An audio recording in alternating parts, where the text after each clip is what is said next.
देश विदेश की सच्ची खबर सच के साथ।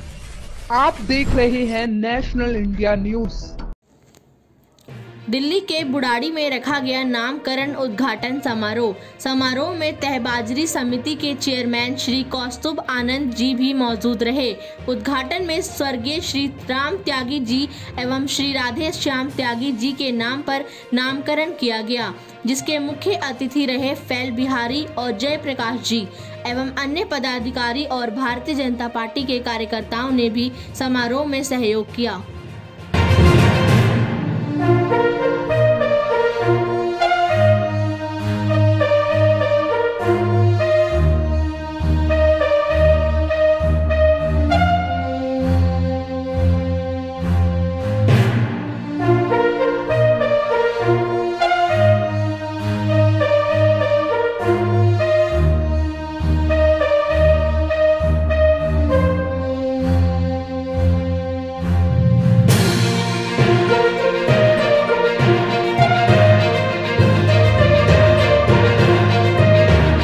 नाम से यहाँ पर जो हम नामकरण करना चाहते हैं रोड का, और दूसरे महानुभाव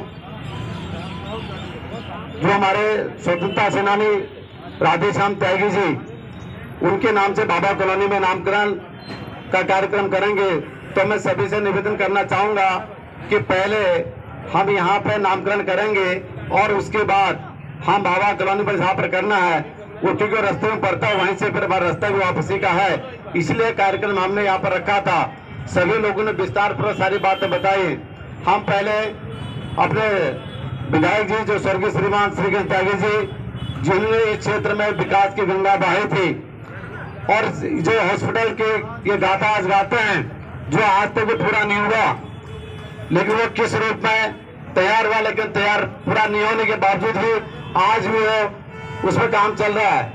लेकिन उसके बावजूद जो विधायक जी ने कार्य करे थे, वह क्षेत्र उनको पूरा जिंदगी भर भूल नहीं सकता है। इसलिए आज उन्हीं के नाम से हम इस रोड का भी नामकरण कर रहे हैं। और जो बाबा कॉलोनी का जो हमारा रोड है, वो मेरे स्वतंत्रता सेनानी राधे श्याम त्यागी जी के नाम से उस मार्ग का हम नामकरण करने जा रहे हैं, क्योंकि वो बहुत पुराने कर्मठ और जुझारू स्वतंत्रता सेनानी के अलावा इस बुराड़ी क्षेत्र के बुराड़ी गांव के वो प्रधान भी रहे।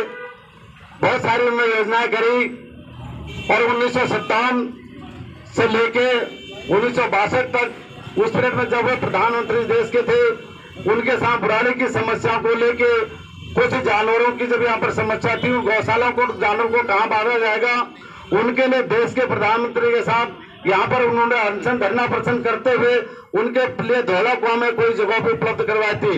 ये महान स्वतंत्रता सेनानी ने बहुत सारा काम देश को आजादी लाने में करा था। उस रोड का भी आज हम नामकरण करने के लिए जा रहे हैं। मैं पुनः यहाँ पर आए हुए हमारे सभी अतिथियों का और हमारे जितने भी यहाँ पर आरडब्ल्यू के लोग, मेरे मंडल के पदाधिकारी लोग जो यहाँ पर आए हुए हैं, मैं सभी का हार्दिक अभिनंदन और धन्यवाद करता हूँ और अपनी वाणी को विराम देता हूँ। जय हिंद। अगर उनको 4 शब्दों में उनकी महिमा का बतानी हो तो सरल स्वभाव और सहज उपलब्धि, इन 4 शब्दों के अंदर उनका सारा जीवन का वृत्तांत आ सकता है। व्यक्ति कुछ बन जाता है जब उसके व्यवहार कैसा है, क्योंकि बनने से पहले तो सब ये कहते हैं कि मुझे बना दो, मैं अच्छे से काम करूंगा, जनता के बीच में जाके जनता को वादे करते हैं, संगठन में जाते हैं तो संगठन को वादे करते हैं। लेकिन बनने के बाद व्यक्ति का व्यवहार कैसा है, लोगों से मिलना जुलना कैसा है, वो लोगों के प्रति समर्पण भाव से काम कर रहा है कि नहीं कर रहा, ये उस पर निर्भर करता है। लेकिन श्री कृष्ण त्यागी जी जिस प्रकार से उन्होंने अपने जीवन में जब वो विधायक बने, विधायक बन के क्षेत्र को विकास की गति दी, क्योंकि हमारे पूरे उत्तरी क्षेत्र में बुराड़ी सबसे बड़ा हमारा घनत्ववादी वाला क्षेत्र है, जहाँ पे सबसे ज़्यादा अनऑथराइज कॉलोनी है, और अनऑथराइज कॉलोनियों में विकास की गंगा बहाना, रास्ते खोलना और एक यहाँ पे अस्पताल भी लेकर आना, जिसकी वाहवाही आज के वर्तमान के मुख्यमंत्री पूरी लेने की कोशिश करते हैं, वो उनका काम है। लेकिन जो व्यक्ति काम कर जाता है, लंबी लाइन खींच जाता है, उसकी लंबी लाइन को अगर मिटाना है तो उससे ज्यादा काम करना पड़ेगा, उससे अधिक काम करना पड़ेगा, उससे ज्यादा परिश्रम करना पड़ेगा। आज उनके नाम से हम नामकरण कर रहे हैं। जब भी हम इस मार्ग से निकलेंगे वो हमारे स्मरण में रहेंगे, और जब वो हमारे स्मरण में रहेंगे तो उनके द्वारा बताए गए सभी अच्छे कार्य जिनके कारण से वो बड़े बने, उनको हम अपने जीवन में उतारने का प्रयास करेंगे ताकि हम भी बड़े बन सके। क्योंकि व्यक्ति खुद बड़ा नहीं बन सकता, अपने बड़ों से सीखना पड़ता है। अपने बड़ों ने जो अच्छे काम किए समाज जीवन में, व्यवहार जीवन में, सार्वजनिक जीवन में, किस प्रकार से लोगों को जोड़ के चलना है, किस प्रकार से लोगों के काम आना है। दो तरह के लोग होते हैं जीवन में, एक तो वो लोग होते हैं जो एग्जाम्पल सेट करते हैं, और एक वो लोग होते हैं जो उस एग्जाम्पल में काम करते हैं। तो श्री कृष्ण त्यागी जी भी एक उदाहरण पेश करके गए हैं। वो यहाँ का अस्पताल बहुत बड़ा उदाहरण है कि अपने कार्यकाल में किस प्रकार से यहाँ पे अनुसार कॉलोनी में बड़ा अस्पताल बने।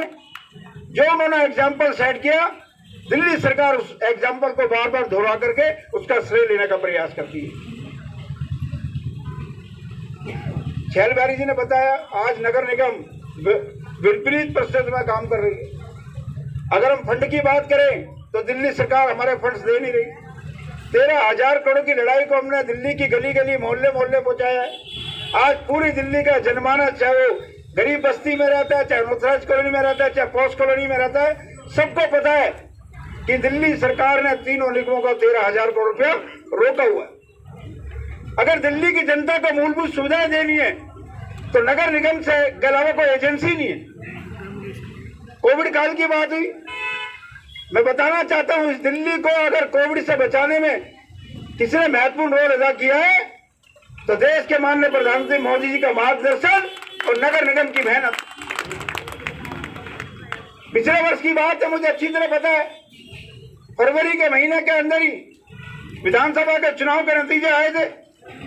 62 सीटें इन लोगों को मिली थी और नए जब ये चुनाव जीत कर गए, जब ही कोरोना आ गया था, दिल्ली की जनता को लगा कि दिल्ली सरकार जिसको हमने भर भर के वोट दिए वो शायद हमारी रक्षा के लिए जमीन पर उतर के काम करेगी। लेकिन दोस्तों, जब मार्च के महीने में 22 तारीख को दिल्ली शहर और देश के अंदर लॉकडाउन की घोषणा हुई, पूरी की पूरी दिल्ली सरकार अपने मुख्यमंत्री के नेतृत्व में होम क्वारंटाइन हो गई, घर से बाहर नहीं निकले। अगर शहर को साफ करने का काम किया तो नगर निगम ने किया, चाहे गली साफ करनी हो, चाहे मोहल्ला साफ करना, चाहे कॉलोनी साफ करनी हो। जो लोग बीमार थे, संक्रमित हो गए थे, उनके घर के संक्रमित कूड़ा उठाने का काम भी नगर निगम ने किया। शहर को सैनिटाइज करने का काम नगर निगम ने किया। हम लोग रोज अपनी गाड़ियां लेकर निकलते थे और हमारा उद्यान विभाग के लोग, हमारे इंजीनियर, इनके काम का नेचर कुछ और था, वो भी शहर को बचाने का काम कर रहे थे। और तो और सोशल डिस्टेंसिंग का पालन हो, उसके लिए भी शहर के अंदर चाहे राशन की दुकान थी, चाहे केमिस्ट की दुकान थी, चाहे सब्जी की दुकान थी, चाहे बैंक था, एटीएम था, उसके आगे पीले पीले गोले और सफेद मार्किंग, वो भी किसी और ने नहीं लगाए थे, नगर निगम नहीं लगाए थे। और शहर में कोई व्यक्ति भूखा ना सोए।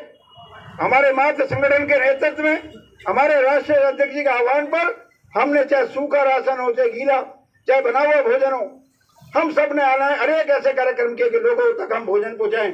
और पूरे देश के अंदर मुझे नहीं लगता कोई भी व्यक्ति भूखा सोया होगा, क्योंकि देश के प्रधानमंत्री मोदी जी ने राज्य सरकारों के लिए अनाज के भंडार खोल दिए और उसको बांटने का काम भी किसी और ने नहीं किया, नगर निगम के टीचर्स ने किया। दोस्तों, मित्रों, साथियों, हम लड़ रहे हैं, हम काम कर रहे हैं, बगैर वेतन का हमारा कर्मचारी आज जूझ रहा है। 13,000 करोड़ की लड़ाई के लिए दिल्ली के मुख्यमंत्री के घर के बाहर 13 दिन तक हम धरने पे बैठे रहे। 3 दिन तक हमने भूख हड़ताल की, लेकिन दिल्ली के मुख्यमंत्री नींद से नहीं जागे। मुझे ऐसा लग रहा है, हम कहते हैं कि व्यक्ति कुंभकर्णी नींद में सो रहा है, मुझे ऐसा लगता है ये दिल्ली सरकार कुंभकर्णी नींद में नहीं सो रही, ये नींद की गोली लेके सो रही है। जैसी जगने का समय आता है फिर एक गोली लेते हैं, फिर सो जाते हैं।